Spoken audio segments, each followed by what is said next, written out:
Right now, you're listening to the Azeem Digital Asks podcast, the podcast where I, Azeem, talk to some of the top marketers in the industry, find out everything about them, how they got to where they are today, and more importantly, sharing some really useful marketing tips that will help everybody listening to this become better marketers.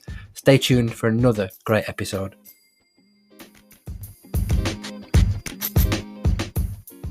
Hello and welcome back to the Azeem Digital Asks podcast, the season finale. Cannot believe 45 episodes in and the fucking worst tech issue I've ever had before this episode. So I'm really sorry to my guest, Shep. I am here. Got a fantastic guest. Before I introduce you, I just want to say a massive thank you to everybody who's ever listened to this, shared it, liked it. Even if you've listened for 3 minutes, person in France, I know who you are. I will find you.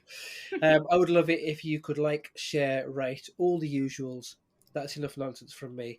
Fantastic guest, and we're talking all about podcasting and the benefits of podcasting for your business. She is the awesome Christine Zirnheld, better known as Shep, part of the powerhouse podcasting team at Marketing the Clock, describes herself as the real housewife of digital marketing, 2020 PPC Hero, rising star in PPC. She does a podcast, she contributes to Search Engine Journal, she's got a book, she works for Cypress North. Somewhere in between that, she does sleep as well. Shep, welcome to the show. Thank you so much. And do not worry about the tech issues. I was saying before we started recording, I'm like the perfect person to have tech issues with because as a podcaster, like we just deal with it all the time. The other day I was doing a marketing talk and my volume was down, so I couldn't hear them. And I thought my headphones were broken or something. And it was just the volume. So you do not have to worry about me. And I'm so happy to be here and finally talk to you. Yes, it's awesome. We briefly discussed before the show. I've made a massive error in thinking that we'd already known each other because I watch your show on YouTube and I'm like, oh yeah, we're besties. You've never seen me before. Nope. I've seen a lot of your Bitmoji though. Oh yeah, he's much better looking. Oh no.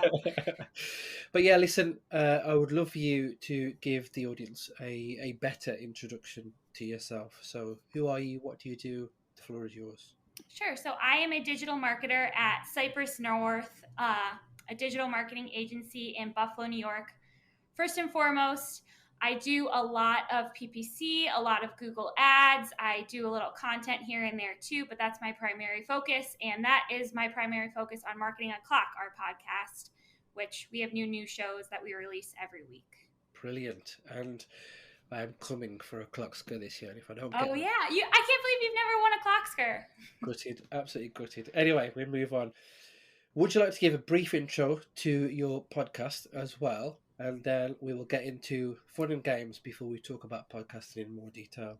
Yes, so we are a news show, a digital marketing news show, and we talk about SEO, PPC, and social media marketing mainly.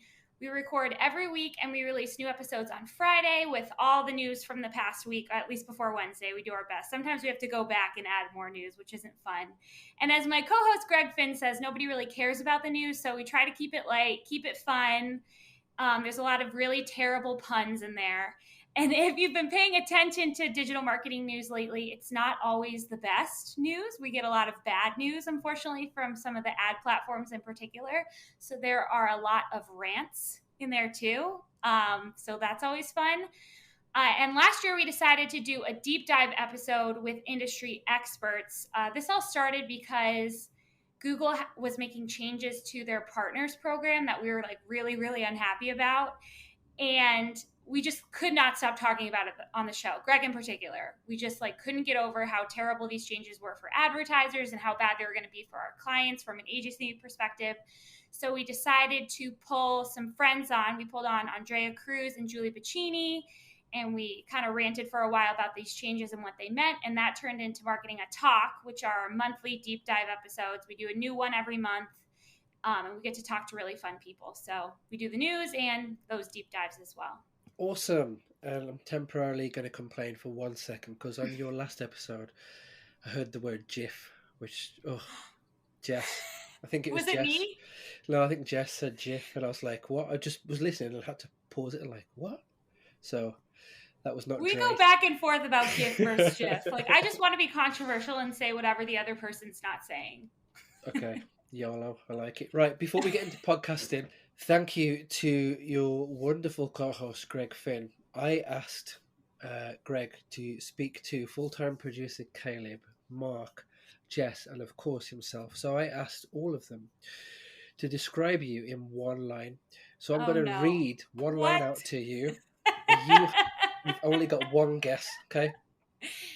You Okay. have to guess who said this. So 4 lines, 4 people. You need to get 4 out of 4, otherwise, when your team listens to this, there's going to be some serious Yeah. conversations. Okay. Oh no, you put me on the spot. Okay, I'm ready. The first person said, I quote, confident with a can-do attitude and a sense of humor to match. Who said that? I think that was Greg, and I think he was trying to trick me because he knows I don't think I'm confident. Sadly, you are incorrect. No! That was full-time producer Caleb. So, you're 0 for 1 right now. I should have known. Okay. The second person said, diamonds aren't a girl's best friend. Search terms are...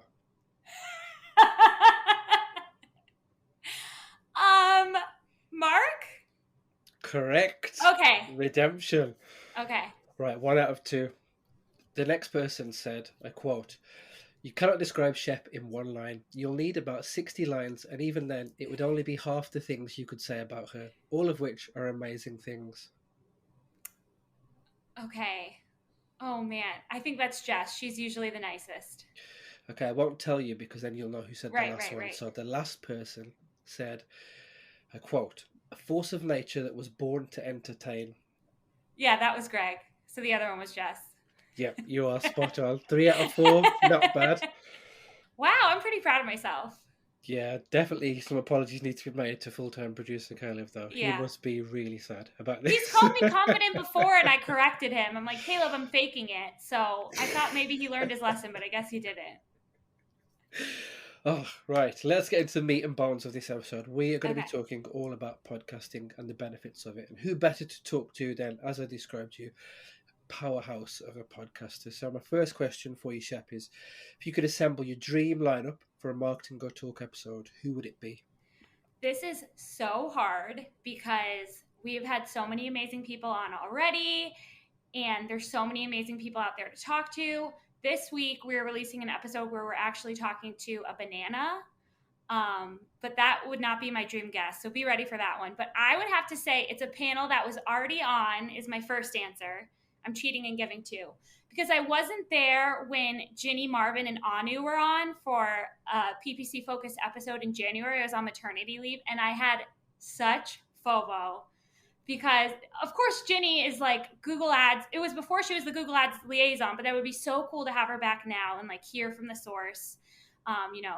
Sarah complains a little louder, and Ginny's awesome, so I'm sure she could help us. And then Anu is just the nicest person in the whole world in PPC, and I love to get her perspective on everything. And when we get too ranty, I mean, she's just a great counterbalance for that. And then my other answer to this question is we have never had you on Marketing a Talk, so we need to do that. This is my secret pitch to get on. No, I'm joking. No, but honestly, I would love to have you on Marketing a Talk. That would be so fun. Yeah, absolutely. As you know, my concept of time zones is horrific. So yeah, anytime you want me, I'll be there as long as it's before like 9 p.m. my time. 9 p.m. your time. My day begins at like 3 or 4 a.m. So before the end of this episode, I'll probably be asleep. Anyway, less about me, more about yourself. Brilliant answer. Thank you very much. As someone who is an experienced podcaster, you've been doing this for much longer than me. What do you think the benefits are of podcasting? So when we started our podcast in particular, as an agency, the idea was to get more performance-driven clients. Like the idea was to find people who cared about what mattered. So if someone is listening to a marketing podcast, we would hope that they knew a thing or two about marketing and that they would care about performance. But it's evolved so much more than that. Overwhelmingly, the biggest benefit has been the people we've met and that we've gotten to learn from in the industry. We even have a Discord community now, community.marketingoclock.com, if you want to join, where people in the industry who listen to the show are sharing successes, stories, and questions. As I said, we're in Buffalo, and everyone here is kind of born and raised here. It's one of those towns, and it's so valuable to be able to talk to people from all over the world like you that have different ideas and hear different perspectives on things. So that's definitely been the biggest benefit. And then from a sales standpoint, we actually have another podcast, our agency now, called Agency Scoop, and it is hosted by our Chief Growth Officer, Jill Fetcher. And between the two shows, Marketing O'Clock and Agency Scoop, we're kind of using them in the sales process. Like, we're gearing the Marketing a Talk content and the Agency Scoop content around like holes we can fill in the sales process. So we have one coming up on an Agency Scoop about development, because we have development at our agency as well. And if we have 30 minutes to pitch to a client and we're not able to say everything that we want to say, we can say, here, we have this episode where we talk about it, and we can send it after. And if they want to watch it, that's great. If they don't have to. So working it into the sales process has also been really valuable too. Awesome. Thank you very much for sharing that. Really, really interesting. You mentioned at the beginning of your answer about when you started. So my next question follows very nicely from that. If you could do this all over again, what, if anything, would you change? So there's a few things. I actually wasn't on the show when it started, full disclosure. I've been on for about 2 years, and I think it's been on for about 3. So they used to do a live show, and they definitely, from what I've heard, would not do that again. And I have no interest in doing it. I think it kind of holds you back, because you're so afraid of messing up that you can't like be your authentic self, and you don't want to misspeak or like report something incorrectly. Ever. That would be terrible on a new show. So you don't have that net. Actually, Greg used to say, live without a net. Well, now we have a net. So if we ever say anything incorrect, we have another chance to go back and fix it, which is just really gives us peace of mind. And I think allows us to open up more. Like I said, we try to be funny. And if a joke doesn't land or something, it's not the end of the world. So I'm really glad we don't do it live. On the other hand, we used to record on Thursday nights, and we always release it on Friday. So we would record at like 4 p.m. on Thursday. And this was like during the pandemic, and it was just too much to first of all record it. We wrote articles for the show, and then we would have to cut it and edit it that night, upload it. It was just way too much and stressed everyone out. So we needed to give ourselves enough time to edit as well, which is hard as a news show. Other formats, it's a little bit easier, but I would definitely recommend people give themselves enough time to edit when they set up the recording schedule. We're also still working on a good studio space, which is something that I wish we had prioritized earlier. Like, it's almost comical. When we first started, we were in what we called the annex at our old office, and we were dealing with train tracks, and there were people like I used to joke around that people were tap dancing above where we were recording. It was so loud in there. And now we have this beautiful new office that we purchased and moved into earlier this year. But we don't have our studio set up yet. So I'm actually like right on the side of the road right now, and you guys can probably hear some cars driving by, and it's really hard for full-time producer Caleb to edit our episodes and make our audio good. So we're working on our studio, but I wish we had done it earlier. And then finally, I also wish we had done Marketing a Talk sooner. As I said, like, we haven't even been doing it for a year. But it's just opened up so many more possibilities, given us more time to talk about the things that we want to talk about and that matter to people. And it's also good promotion for the show, because we have these amazing experts in the industry like Azeem when you come on, and they're able to show the show with their platform, with their audience, and hopefully grow our listeners. They'll come to listen to Azeem, and they'll stay to hear my weird QVC stories, hopefully, is the goal there. You're far too kind, but I'm sure my horrific accent is going to put off a lot of your listeners. No way. Yeah. Believe it or not, I'm a podcaster who hates his own voice, so I'm going to do less talking. No, I'm a podcaster who hates my own voice too, so I don't think you're the only one. But yeah, thanks very much for sharing that. Really, really interesting. I'm not sure if it's the same for yourself, but certainly for me over here, I speak to people who are interested or want to get into starting to put podcasts out or begin to get into podcasting, but something always seems to hold them back. So I'd love to hear it from yourself. If there are people listening to this who are interested in starting their own podcast, what advice would you give to them? So the biggest piece of advice that I have is to just do it. There are really so few barriers to entry, and particularly we use Anchor to host our show, and you can do everything on Anchor. It makes it so easy to distribute to all the podcast platforms with your RSS feed. You can even edit the show in there. Greg was showing me today, you can edit the show on your phone, which is like, so you don't even need a computer to have a podcast really. As far as like mics and stuff like that go, Greg handles it. And you want to do some research to make sure you have the right equipment, but it's so easy. And there's, like I said, there's no barriers to entry really. So it's for everyone. And you just learn, if you make it like part of your job. So for us, like I said, we're doing the news. It's making me stay on top of the news all the time, like, which is making me do better work for our clients. And I'm sure you have a similar situation where you're talking to people, you're learning more about the industry, and it makes you do better work. So if you kind of work it into that, it makes it all worth it, the time and everything. Yes, plus 1,000%. Couldn't agree with you more. Some of the conversations that I've had with people, I've learned so much, and I've deliberately gone out of my way and sought to talk to people who specialize in areas of marketing that I don't know a lot about, purely so I can learn more from them. And there was a point where I thought, I don't care if like one person's listened to this. This is a really valuable conversation that I've had, which I think others might find valuable. And when you talk about barriers to entry, yeah, spot on. The only thing for me that I really dwelled on was that I had an episode where I had a brilliant guest on. I'm not going to tell you which one because it's still out there. Mm-hmm. And she was either wearing like a bracelet or a necklace, and you could hear it like jangling all throughout the episode. And I spent hours and hours trying to edit it.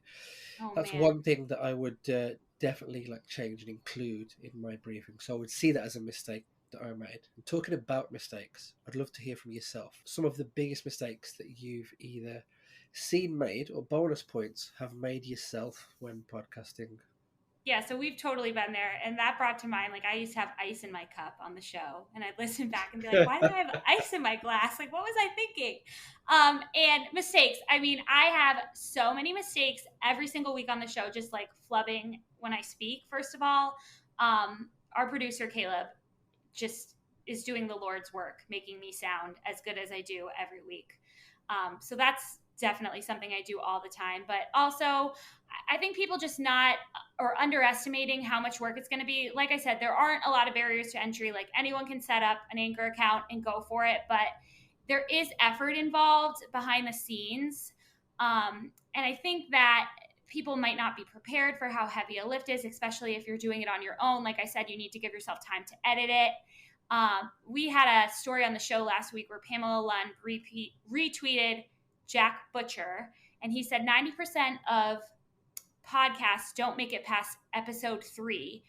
Of those 200,000 left, 90% will quit after 20 episodes. To be in the top 1% of podcasts in the world, you only need to publish 21 episodes. So congratulations, Azeem, on being part of this elite club. You can't see me, listeners, but I am doing the most awful dance you've ever seen. Come on. Yeah, so it's like anyone can do it. It just takes time. So just underestimating the time and commitment that's going to be involved, I think, is why people don't get off the ground. I think it's going to be like only the time recording. And as you know, so much more goes into it than just the time spent recording. Yeah, absolutely. And for me, boring 20-second life story, I do this completely outside of work because I have a normal job. Not that this isn't a normal job, sorry, but I have a regular job. And outside of that, I edit it, publish it, get it up on my website and distribute it. So it's completely separate for me. So sometimes it's hard juggling the two. But anyway, that's my boring 20-second life story over. I would also say you have a great system like setting it up and doing it remote, but we could never really figure that out when we were remote for COVID. So that was a mistake we made too, just going through like the different ways we were going to record remotely. And I just hope we never have to do it again. Yeah.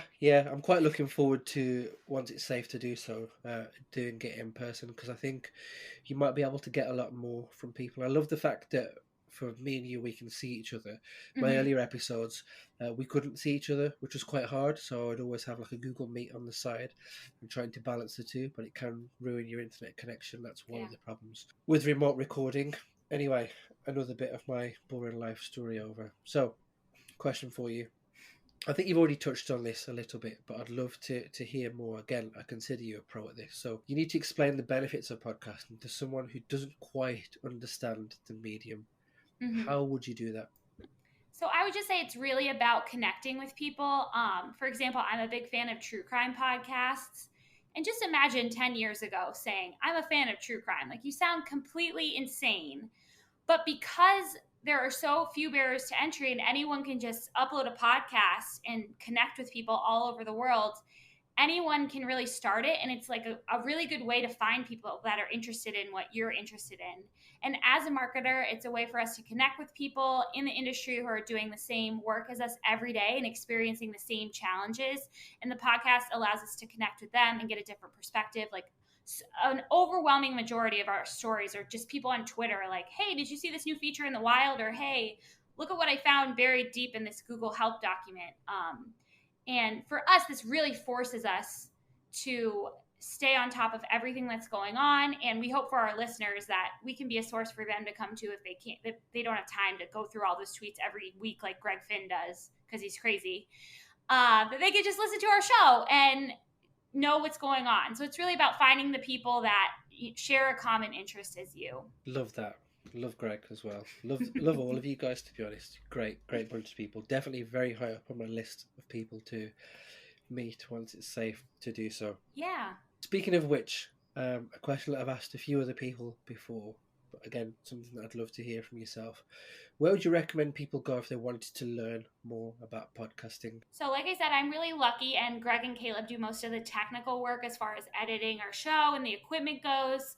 I really love NPR podcasts, and they have an article, How to Start a Podcast According to the Pros at NPR, that I would consider to be a great source as a jumping off point if you need one. But I think also it's just about listening to podcasts and learning what you like to hear and what you don't, and finding mediums that you find enjoyable to listen to. And I'm sure that there are other people who will. So for example, I really like to listen to comedy podcasts. So I like to bring that to the show and try to make people smile. So I think that's a big part of the research, is just listening to other podcasts and learning how they do it and learning from their mistakes too. Absolutely. Right. We're almost coming to the end of this episode, which is a shame because it's the end of this season as well. And Azeem needs a break. Azeem's got to eat. I've also got to stop referring to myself in the third person. I would love to hear from you, Shep. What's one really cool thing that you've done with your podcast? Yeah, so I keep answering every question the same way. But the coolest thing that we've done with the podcast is the people that we've been able to meet. And I haven't even been able to meet anyone in person yet, but I'm so excited to meet people in person. Like, hopefully some conferences happen in the coming years. The people we've been able to connect with is amazing. We also make some pretty cool swag on like a smaller scale. Like, we made this awesome Rockstar PPC shirt last week. So not as big of a deal, but we make some really cool merch, and we're able to like make fun of the industry and keep our work light, which is great.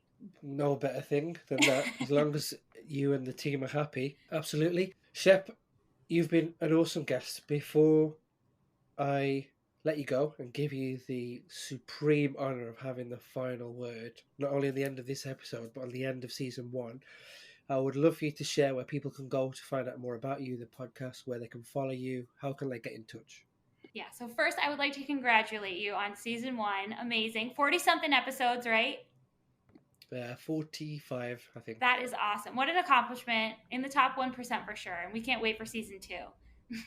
And thanks for having me on your last show. So to connect with me, first of all, our show is on every podcast player, Marketing O'Clock. You can subscribe to us on YouTube at youtube.marketingoclock.com. We'd love for you to join us on Discord. As I said, we have channels for PPC, SEO, social media. We share business memes. It's just really fun in there. Lots of rants, as you can expect. And that is at community.marketingoclock.com. I am at Shep Zirnheld on Twitter, if you want to find me there. And then I'm really trying to make Marketing O'Clock TikTok happen. So if you want to give us a follow, we are at Marketing O'Clock. Just get Mark in front of the camera. Your followers will go through the roof. Yeah, I'm sure they would. That's a good idea. Right, Shep, before I give you the last word and end the season, from me to you and everybody else, thank you very much for either taking part, listening. I had a couple of weeks break, but before that, 44 straight weeks of episodes, sometimes twice a week. I've really enjoyed it. Definitely time to step back for a bit. I've got some big plans for season 2. If you've enjoyed it, as I mentioned, please leave a rating, tell a friend, and then tell that friend to tell 2 more friends, and listen to Marketing O'Clock as well. I've tried really hard to get guests on the show who are women primarily, and primarily from minority and underrepresented groups, and I'd love to continue to do that. So if you want to be part of season 2, I don't care if you've got 100 followers, 10 or 1, if you fit into those groups, get in touch with me. My details are all available. But from me to everybody else, thank you very much. This is where I shut up. Shep, the supreme honour of ending season 1 and your episode goes to you. Thank you for being an awesome guest. Thank you. It was so fun being here, and I hope we can do this again soon.